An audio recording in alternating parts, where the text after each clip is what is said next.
अस्सलाम वालेकुम दोस्तों, आज हम बात करेंगे एक ऐसे मुल्क की जो पूरी दुनिया में सबसे ज्यादा तनाज़ात में घिरा हुआ है। एक ऐसा मुल्क जिसके वजूद पर ही सवाल उठते हैं। एक ऐसा मुल्क जिसके लिए कोई कहता है ये है हमारा हक है और कोई कहता है ये हमसे छीना गया है। ये है इसराइल। यरूशलेम की धरती, फलस्तीन की सरजमीन और हजारों साल पुराने खून, आंसू और ईमान से लिखी गई एक ऐसी दास्तान जो आज भी खत्म नहीं हुई। दोस्तों, आज की वीडियो में हम समझेंगे कि यहूदी कौन है और कहां से आए। हिटलर ने यहूदियों से ऐसी क्या दुश्मनी रखी कि 60 लाख लोगों को भट्टियों में जला डाला। इसराइल का कयाम कैसे हुआ और इससे फलस्तीनियों पर क्या कयामत गुजरी। इसराइल की ताकत का राज क्या है और 7 अक्टूबर 2023 के बाद से गजा में क्या हो रहा है, ये सब आज की वीडियो में आखिर तक देखें, क्योंकि ये कहानी न सिर्फ तारीख है बल्कि आज की हकीकत भी है। चैनल सब्सक्राइब करें और चलिए शुरू करते हैं।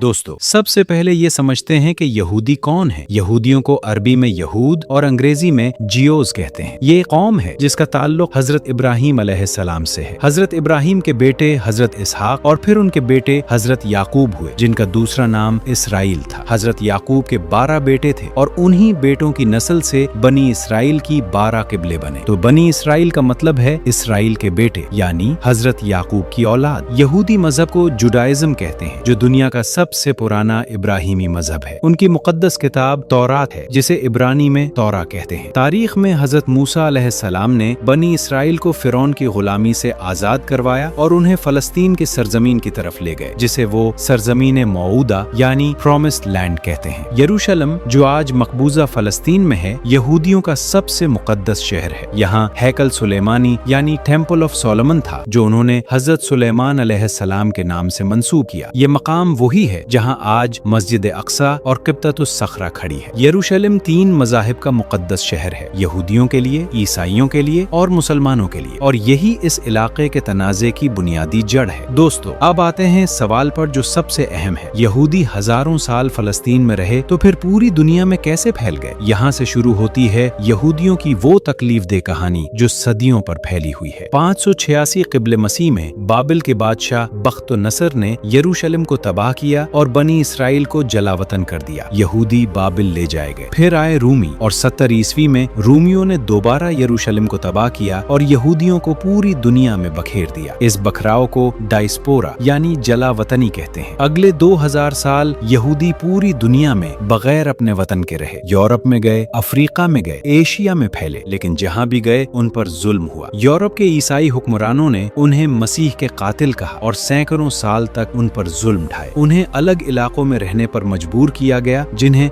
गेटो कहते थे। उन्हें जमीन खरीदने, सरकारी मुलाजमत करने और कई पेशों से रोका गया। इसलिए उन्होंने तिजारत और बैनकारी का सहारा लिया और उसमें माहिर होते गए। 19वीं सदी में रूस और मशरकी यूरोप में यहूदियों के खिलाफ पोग्राम हुए, यानी मुनज़्ज़म फसादात, जिनमें हजारों यहूदी मारे गए, उनके घर जलाए गए और औरतों की इज्जतें लूटी गईं। 1894 में फ्रांस में एक यहूदी फौजी अफसर एल्फ्रेड ड्रेव्स पर झूठा इल्जाम लगाकर उसे गद्दार करार दिया गया। ये मामला पूरी यूरोप में गूंजा। एक ऑस्ट्रियाई यहूदी सहाफी थियोडोर हर्ट्जिल ने ये सब देखा और सोचा कि यहूदी जब तक अपना अलग मुल्क नहीं बनाते, दुनिया में हमेशा उन पर जुल्म होता रहेगा। यहीं से सहियोनियत यानी ज़ायनिज़्म का ख्याल पैदा हुआ। 1897 में स्विट्जरलैंड के शहर बाज़ल में पहली सहियोनी कांग्रेस हुई, जिसमें यहूदियों के लिए अलग वतन बनाने का फैसला हुआ और उन्होंने जो जमीन चुनी वो थी फलस्तीन, जहाँ से उनके आबा व अजदाद को हजारों साल पहले निकाला गया। दोस्तों, अब आते हैं हिटलर की तरफ और समझते हैं कि उसने यहूदियों से ऐसी क्या दुश्मनी रखी कि तारीख का सबसे बड़ा कत्लेआम कर डाला। एडोल्फ हिटलर 1889 में ऑस्ट्रिया में पैदा हुआ। वो एक नाकाम मुसव्विर था जो जवानी में वयाना में गरीबी में रहा। वयाना में उस वक्त यहूदियों के खिलाफ नफरत बहुत आम थी। हिटलर ने वहाँ देखा कि कुछ यहूदी कारोबारी, बैनकार और प्रोफेसर हैं और इस गरीब नाकाम मुसव्विर के दिल में हसद और नफरत भर गई। उसने पढ़ा कि पहली जंग अजीम में जर्मनी की शिकस्त हुई, जर्मन मईशत तबाह हुई और लोग भूखे मर रहे हैं। हिटलर ने उस सब का इल्जाम यहूदियों पर थोप दिया। उसने यहूदियों को एक अलग नस्ल और निचली नस्ल करार दिया, जो आर्याई नस्ल यानी जर्मनों को तबाह कर रहे हैं। ये सब झूठ था, इल्मी थ्योरी के नाम पर एक मुकम्मल झूठ। 1933 में हिटलर जर्मनी का चांसलर बन गया और उसने अपनी ताकत का सबसे पहला इस्तेमाल यहूदियों के खिलाफ किया। यहूदियों को डॉक्टर, उस्ताद, जज बनने से रोका गया। उनकी दुकानों का बाइकाट किया गया। नॉर्नबर्ग कवानीन बनाए गए जिनसे यहूदियों को जर्मन शहरियत से महरूम कर दिया गया। 1938 में क्रिस्टल नाख्त यानी शीशों की रात आई, जब पूरी जर्मनी में एक रात में हजारों यहूदी दुकानें, मकानात और इबादतगाहें तोड़ी गईं। ये सिर्फ शुरुआत थी। फिर आई दूसरी जंग अजीम और हिटलर ने जो किया उसे हॉलोकॉस्ट कहते हैं। हॉलोकॉस्ट एक यूनानी लफ्ज है जिसका माइसेल्फ है मुकम्मल जला देना। नाजियों ने यूरोप भर से यहूदियों को गिरफ्तार किया, ट्रेनों में भरकर कॉन्सेंट्रेशन कैंप्स यानी हिरासती कैंपों में भेजा। आशुत्स, ट्रिब्लिंका, बखनवाल्ड, ये वो नाम है जो तारीख में मौत की अलामत बन गए। वहाँ गैस चेम्बर थे जहाँ लोगों को अंदर बंद करके जहरीली गैस छोड़ी जाती थी, बच्चों को,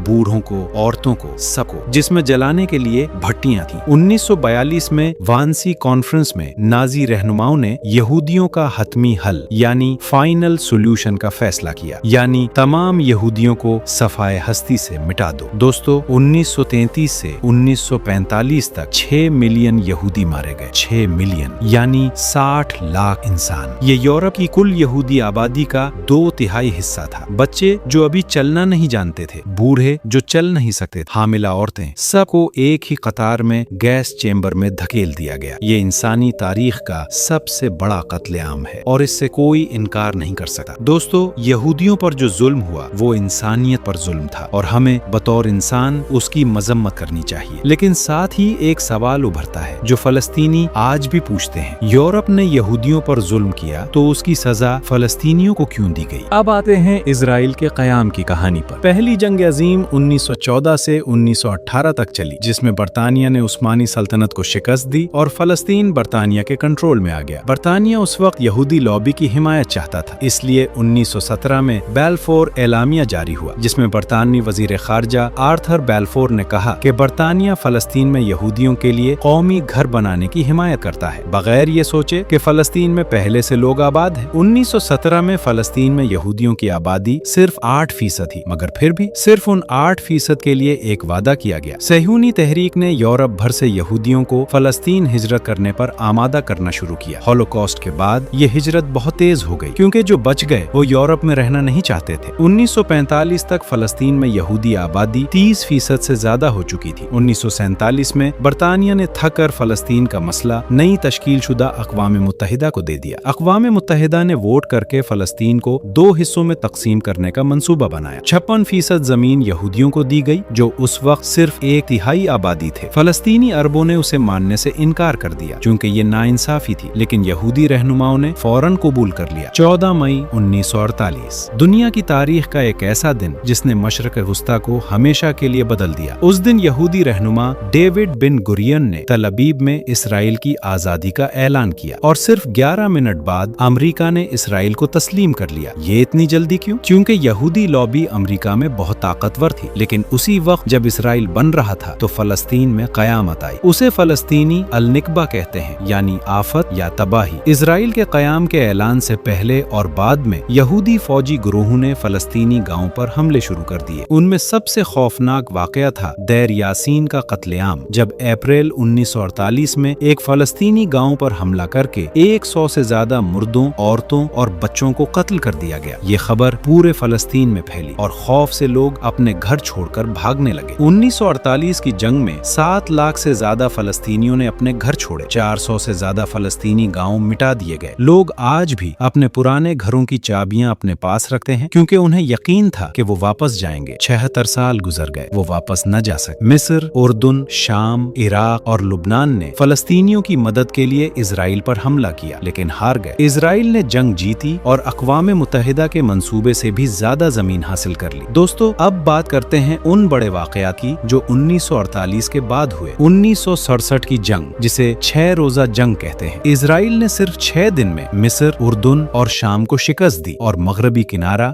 गजा, सीनाई और गोलान की पहाड़ियां कब्जे में ले ली। ये इसराइल की फौजी ताकत का एक ऐसा मुजाहिरा था जिसने पूरी दुनिया को हैरान कर दिया। आज तक मगरबी किनारा और गोलान इसराइल के जेर कब्जा हैं और यही जमीनें हर मुज़ाकरात का मरकज हैं। 1973 में मिस्र और शाम ने इसराइल पर हमला किया। ये रमजान का महीना था और यहूदियों की इबादत यौम कपूर का दिन था, इसलिए उसे यौम कपूर जंग कहते हैं। पहले चंद दिनों में अरब फौजों ने जबरदस्त कामयाबी हासिल की, लेकिन फिर अमेरिका ने इसराइल को फौरी असलहा फराहम किया और पांसा पलट गया। अमेरिका ने इसराइल की मदद क्यों की? इसका जवाब है इसराइल लॉबी और मशरिक़ वुस्ता में अमरीकी मफादात। दोस्तों, अब बात करते हैं इसराइल और हमारे भाइयों के दरमियान ताज़ा और तकलीफ दे बात। 7 अक्टूबर 2023 की सुबह फजर के वक्त गजा से हमास के जंगजुओं ने इसराइल की सरहद पार की और इसराइली इलाकों पर हमला कर दिया। 1200 इसराइली हलाक हुए, जिनमें आम शहरी, औरतें और बच्चे भी शामिल थे। 251 यरगमाली अगवा किए गए। ये इसराइल की तारीख का सबसे बड़ा हमला था। इसराइल का जवाब आया आग और खून से। इसराइल ने गजा पर ऐलान जंग किया और ऐसी बमबारी शुरू की जो जदीद तारीख में शायद कम ही देखी गई हो। गजा जो सिर्फ 360 मुरब्बा किलोमीटर का एक छोटा सा इलाका है, जिसमें 23 लाख लोग रहते हैं, उस पर हजारों टन बम गिराए गए। मार्च 2026 तक अक़वाम मुत्तहिदा के मुताबिक गजा में 72,000 से ज्यादा फलस्तीनी शहीद हो चुके थे, जिनमें 20,000 से ज्यादा बच्चे थे। 1.5 लाख से ज्यादा जख्मी हुए। गजा की 70% से ज्यादा इमारतें तबाह या नुकसानजदा हो गईं। 23 लाख में से तकरीबन 18 से 19 लाख लोग बेघर हुए। दोस्तों, बच्चों की तस्वीरें देखें, वो मासूम चेहरे जो मलबे में दबे हैं, वो माँ जो अपने बच्चे की लाश को गले लगाए खड़ी है, वो बाप जो अपने 5 साल के बच्चे को अस्पताल में ला रहा है और डॉक्टर कह रहा है पानी नहीं, दवाई नहीं, ऑपरेशन मुमकिन नहीं। भूख से मरने वालों की तादाद 460 से ज्यादा हो गई, जिनमें 150 से ज्यादा बच्चे। ये 2023 से 2024 नहीं, ये 2025 तक के आदाद-ओ-शुमार। अक़वाम मुत्तहिदा ने बार बार इंतबाह दिया, बार बार जंगबंदी का मुतालबा किया, लेकिन इसराइल ने अक़वाम मुत्तहिदा की रसाई तक रोक। UNRWA को जो गजा में इमदाद पहुंचाती थी, उसे ये काम करने से रोका गया। बैनुल अक़वामी फौजदारी अदालत यानी ICC ने इसराइली वजीर आज़म नेतन्याहू और साबिक वजीर दिफा के खिलाफ गिरफ्तारी के वारंट जारी किए। ये एक बहुत बड़ी बात है, एक जमहूरी मुल्क के वजीर आज़म पर बैनुल अक़वामी अदालत का गिरफ्तारी वारंट, लेकिन अमरीका की छतरी ने उन्हें अभी तक महफूज रखा है। दोस्तों, अब बात करते हैं इसराइल की इस ताकत की जो उसे इतना बेबाक बनाती है। इसराइल का रकबा सिर्फ 22,000 मुरब्बा किलोमीटर है, यानी हमारे सिंध सूबे से भी छोटा। आबादी 2026 में 1 करोड़ से कुछ ज्यादा है, जिसमें 72% यहूदी, 21% अरब इसराइली हैं। सरकारी जबान इब्रानी और अरबी है। करेंसी है न्यू शेकल, लेकिन इख्तिसादियात हैरानकुन है। 2026 में इसराइल की GDP तकरीबन 720 अरब डॉलर है और फी का आमदन तकरीबन $70,000। ये जापान से भी ज्यादा है। जंग के बावजूद इसराइली मईशत ने 2025 में 3% से ज्यादा तरक्की। क्यों? क्योंकि इसराइल स्टार्टअप नेशन है। यहाँ फीकस दुनिया में सबसे ज्यादा टेक्नोलॉजी कंपनियां हैं। साइबर सिक्योरिटी, तिब्बी टेक्नोलॉजी, ज़राअती टेक्नोलॉजी, ड्रोन टेक्नोलॉजी, इसराइल उन सब में दुनिया की पहली सफों में है। इसराइली कंपनियां जैसे चेक पॉइंट, वीज, फाइबर, मोबाइल आई, ये सब दुनिया में इस्तेमाल हो रही हैं और इसराइल का सबसे बड़ा हथियार है उसकी अमेरिका से दोस्ती। अमेरिका ने 1948 से लेकर आज तक इसराइल को 260 अरब डॉलर से ज्यादा की फौजी और माली इमदाद दी है। अक़वाम मुत्तहिदा की सलामती कौंसिल में 40 से ज्यादा बार वीटो करके इसराइल को बचाया है। क्यों? क्योंकि अमरीकी सियासत पर यहूदी लॉबी का असर है। एपिक यानी American Israel public affairs committee, ये अमेरिका की सबसे ताकतवर लॉबी तंजीम है जो वाशिंगटन में इसराइल के हक में काम करती है। इसराइल के पास जौहरी हथियार भी हैं। वो इस बात को न तस्लीम करता है न तरदीद करता है, लेकिन माहिरीन का अंदाजा है कि इसराइल के पास 80 से 400 तक जौहरी हथियार हैं। लेकिन इसराइल ने कभी NPT पर दस्तखत नहीं किए और न उसे किसी ने मजबूर किया, जबकि ईरान का जौहरी प्रोग्राम हमेशा निशाने पर रहा। ये है वो दोहरा मेयार जो दुनिया देखती है।